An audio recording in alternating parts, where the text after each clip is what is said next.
Hello there everybody, welcome back to my channel. My name is Joesephyr and welcome to another Should You Pull video for Dissidia Final Fantasy Opera Omnia. Today we're going from one of the least hyped characters we've seen in quite a while in Kieran to one of the most hyped characters we've seen in a while in Rude.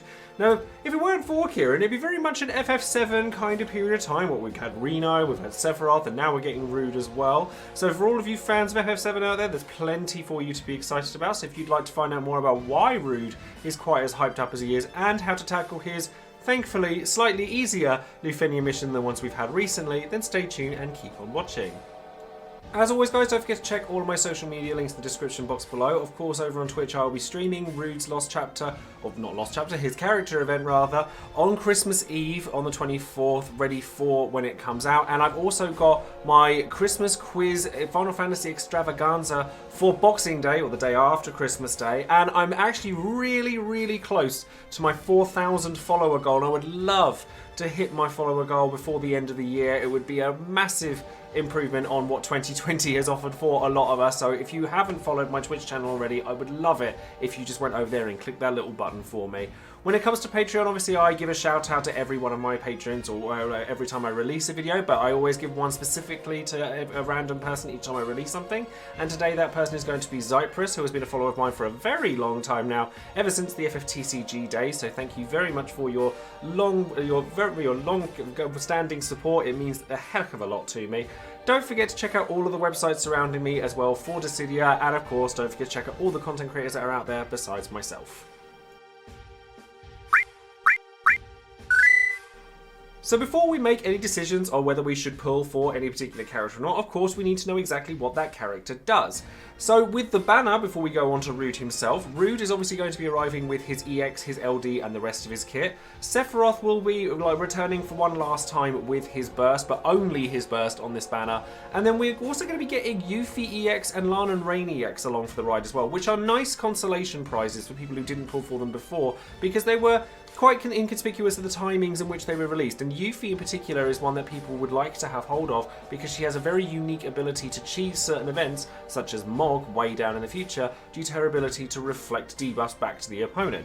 Now, Rude is actually relatively simple compared to a lot of characters we've seen out there, in that he does one thing, but he does it very well. He's like, pretty much his entire kit is built around healing the party, dealing a decent amount of AoE damage, and also just keeping the party alive through bravery reduction auras, max brave and attack auras, like just support capabilities. He's just a fantastic support character. Now his skill 1 is after you've put in the 15 CP weapon and you do the 30, like the Crystal 55, etc. It is a 9 skill use, 5 hit split HP damage that heals the party for 50% of the damage that it deals up to 20% of the maximum HP to the party. Now normally with healing skills, I don't actually tend to go into how much you heal based off of how much damage you're dealing, but in Rude's case it actually matters, but I'll get to that when we get to his other gear. It also, as well as skill 2, gives him a framed buff called the Turk's Way, which increases his max bravery and attack by 40%, increases your party's max bravery and attack by 20%, and it also reduces any bravery damage that your party takes by 30%. So it's nice, just all-round good stuff. His skill 2, Materia Tactics, does very similar things to his skill 1. In that it's another healing attack. It actually heals more. It heals up to 80% of the damage it deals, and up to 40% max HP to the party after you've given him his 35 CP and his Crystal 60 passive and everything like that. And it also, but it doesn't have AoE capabilities. It's a single target attack, but it does give you party battery before you actually inflict the damage. So again, when we get to his LD and stuff later, you'll see why that's relevant, because he'll actually be able to battery before and after the damage is dealt. So his C65 is basically just another method for you to reduce bravery damage that you take. It increases your max bravery for your party, your bravery overflow for your party as well, and it also makes it so you take even less damage. So going into his EX ability, Grand Spark. Now it's pretty average in terms of recast rate, and once you've gotten everything into it, so ingots, all of that good stuff, the main sort of draw for his EX attack is quite how much damage it deals. And also you get another frame buff in it, which is called Fists of a Pro, which raises your party's max bravery overflow, and also raises his max bravery and his attack as well. But when you start looking at his EX Plus and like when you put ingots and everything into it, you get a really, really hard hitting attack that has 3 HP dumps in it. And it's 14 bravery hits total, so 4 hits HP, 4 hits HP, 6 hits HP, and it also does 20% splash damage of the total damage to anyone else that you're not targeting. So it actually hits really hard. It also is another healing attack. It heals 50% damage, and it also goes up to 20% of the party's maximum HP. And it also gives him access to a Brave attack plus plus and an HP attack plus plus, which is why I glossed over the single pluses, because if you're going to use Rude, you're going to have this. And it's just 2-hit Brave HP on the HP plus, and it also raises party bravery based on the HP damage dealt. So he can keep himself safe really, really well from this, like just because even his HP plus can give him battery at the end of it. So basically, all of his skills do more or less the same thing. However, they do it in different degrees and different scales of damage. Now, his LD makes him make sense, like as to why he's quite so powerful. Now, the actual attack itself is a 8-hit Bravery HP attack that has 100% AoE damage, which is fantastic, and it also gives him the Adept Arm buff.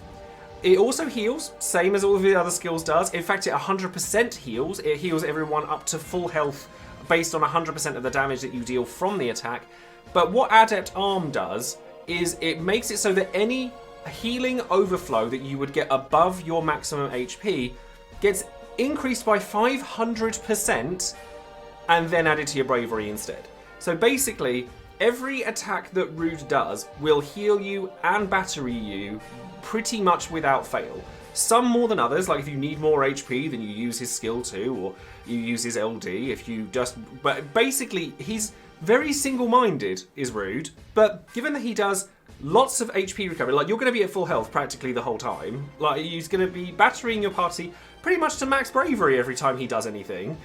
And he hits really hard. And he's got party overflow buffs.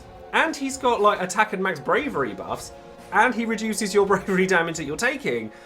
It's a lot for one character. It's really simple, but when you add everything together, it's just really neatly tidied up in one wonderfully like handsome package in a suit that wears sunglasses and punches things.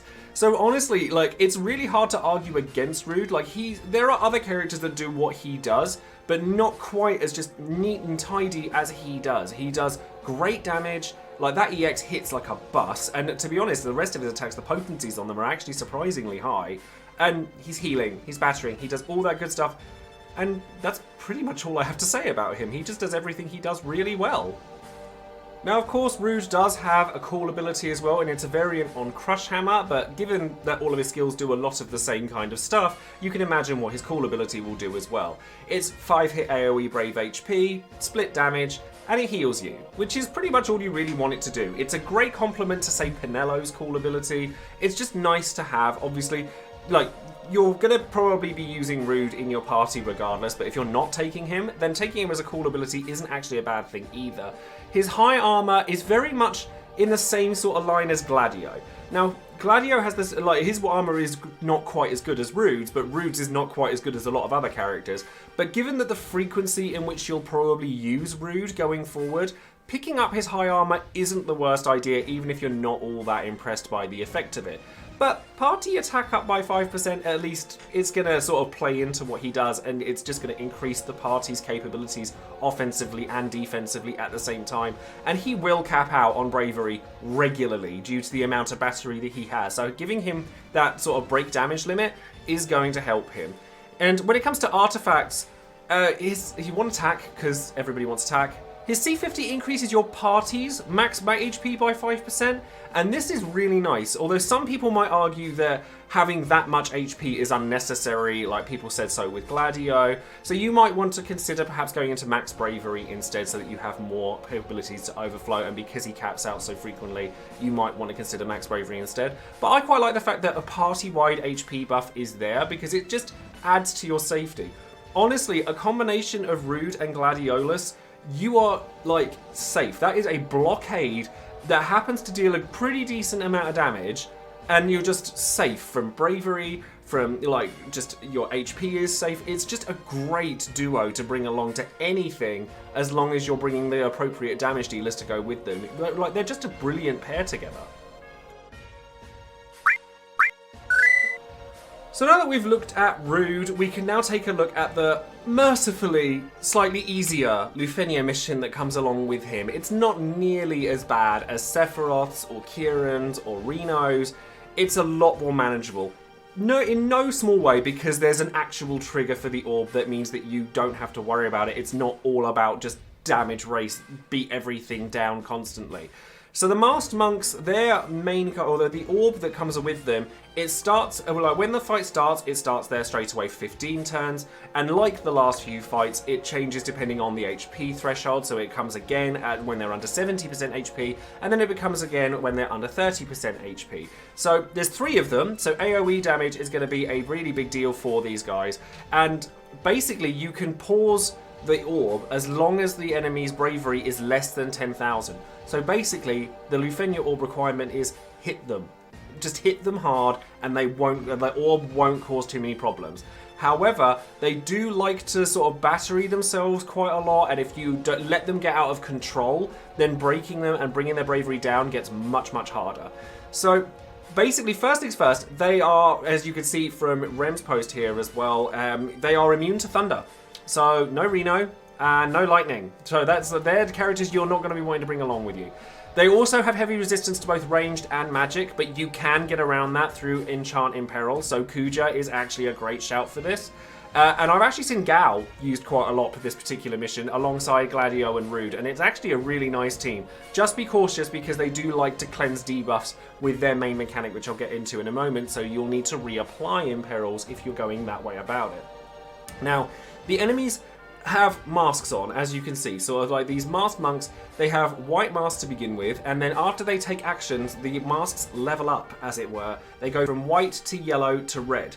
So when they have a white mask up, as you can see here from Tombury Troop's post that I've got here, when they've got the white mask up, they have a brave regen. When they have a yellow mask, they have brave regen and HP regen, which is obviously bad because that means that it's going to take longer to kill them. And when the mask goes red, they have bravery regen, HP regen, as well. They have both at once, and they become immune to debuffs. Now, they cleanse their debuffs as well when they change into the red mask, so that's why you're going to need to start reapplying Imperils if you're going that way about it. And every time you break the enemy, the mask levels back down again.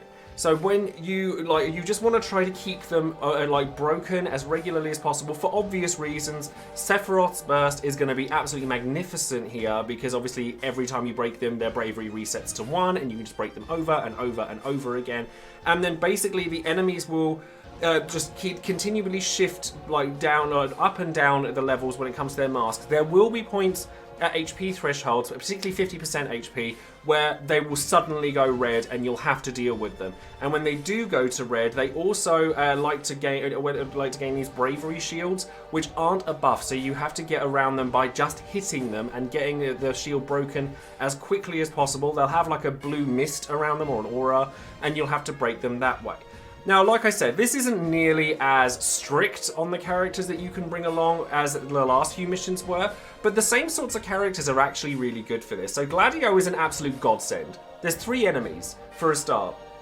If you've got the counter up, then you're just going to be hitting them repeatedly. You've got the splash damage on there. He's going to make it so that your party's protected. You're going to be able to just get around everything that they do in terms of just regular attacks, and it's going to help an absolute amazing amount if you have Gladio for this. And Gladio and Rude actually complement each other perfectly anyway, and given quite how many people are going to be pulling for Rude, chances are a large portion of players are going to clear this mission with those 2. In terms of damage dealers, Kuja or Sephiroth, if you have either of their bursts, you're going to have an easy time with this. Kuja, just because he's got great AoE damage, he's got the ability to just enchant Imperil so that you can get around the magic resist that they have. If you've got Kuja, you could actually bring Trey along as well. I've seen people use Trey because the instant break gets you the ability to just make sure that the masks never get out of control.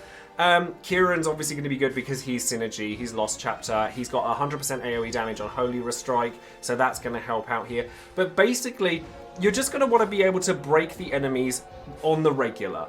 Sephiroth is like the best unit to use for this because his burst ability is so good, but honestly, I would very much highly value a Sephiroth friend unit and any burst unit that you've got to go along with it, because if you set up a friend unit's burst aura so that their bravery is constantly getting set to 1 and then suddenly snap another character's burst, that's 6 turns of you just breaking them continuously without even having to factor in, say, your own Sephiroth's burst or your Kuja's burst or anything like that. You're just going to just keep breaking them over and over again. So for that reason, I recommend Sephiroth as the friend unit. Summons-wise, I would suggest just taking along the summon that coincides with your particular sort of composition. So if you're taking Kuja, take Alexander. If you're taking Gao, take Brothers. Because you've got the Imperil, you might as well make the most of it. But just trust me, this one won't set you back nearly as hard as the last few have. So now we come to the big question of the banner, should you be pulling for Rude? Now, honestly, it's really hard to say anything negative about Rude. He's very just good. There's no gimmicks, there's no real sort of like questions asked or anything like that, and Rude is usable in many different missions going forward. That he's like, just because his simplicity and his well-roundedness means he doesn't get locked out of very much, and because he's got a little bit of everything, like he's got good damage, he's got good like regens, he's got his healing is great, he's got overflow, like he's got auras, he's got everything that you need in a support character all rolled into one package. So going forward, he's just a no questions asked top tier support unit, and he has so many characters that he goes well with. Gao, Gladio, Ramza go like in the future, like a good damage dealer, so he benefits from enchanting perilers. He's just a great character. So honestly, there are very few reasons not to pull for Rude at this point in time. However, if you can't afford to pull for Rude, or you just don't like him for whatever reason, it is important to remember that like no one character is absolutely 100% mandatory. You have to have this character or you can't play the game. Every character is replaceable. You know, if you're looking forward to, say, like Beatrix is another support character with good HP regens. She's different to Rude in that she does have some gimmicks in that she revolves around like a lot of buffs all at once for the party, but she has Dispel in her kit, so she works a little bit differently to Rude, but she fulfills a similar role. So if you're looking forward to characters like her or Ramza or other support characters going forward, you don't have to pull for Rude, but generally speaking, I think a good portion of players are going to be pulling for him in much the same fashion as they did for Gladio. In no short way, because those two are like a match made in heaven, which is a lovely picture in my head, by the way.